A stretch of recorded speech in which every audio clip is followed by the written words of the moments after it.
Ano nangyari ka? Live ka?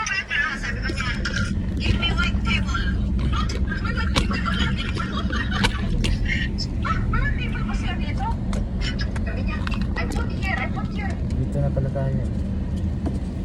So guys, ay labag music eh. May maka-copyright sa'yo, maka-copyright.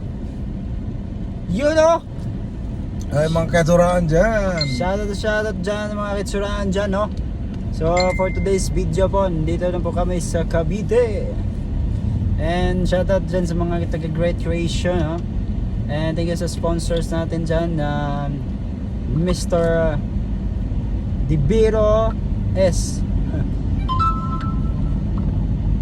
Shoutout din sa mga taga-Butuan dyan, no?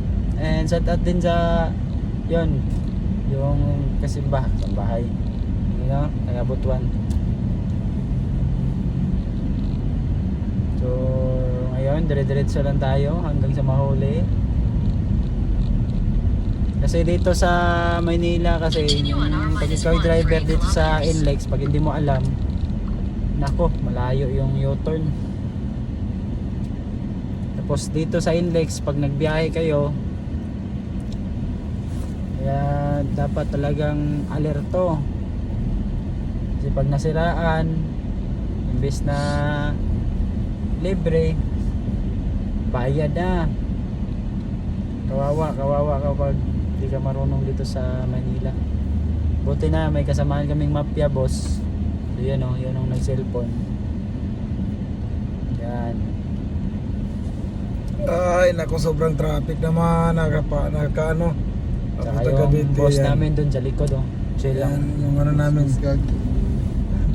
Boss Log. Si Boss Log nandyan sa likod. Okay. Yun o, sinisingit ang ano ah. Mga bisdak. Loko to ah, sinisingitan kami ah. Okay. So magkikita kami ng mga kuya doon, yung mga agilo dun sa Vista Mall. So kita-kits po sa inyo dyan. So yun lang po, let's go. Sana hindi na ako nag-iinom.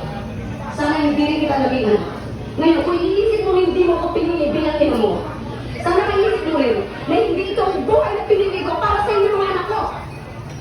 Pero nandito na ako. Nandiyan kayo. Kahit nandito na ako sa kalupaan ng mundo, dito na padala ko.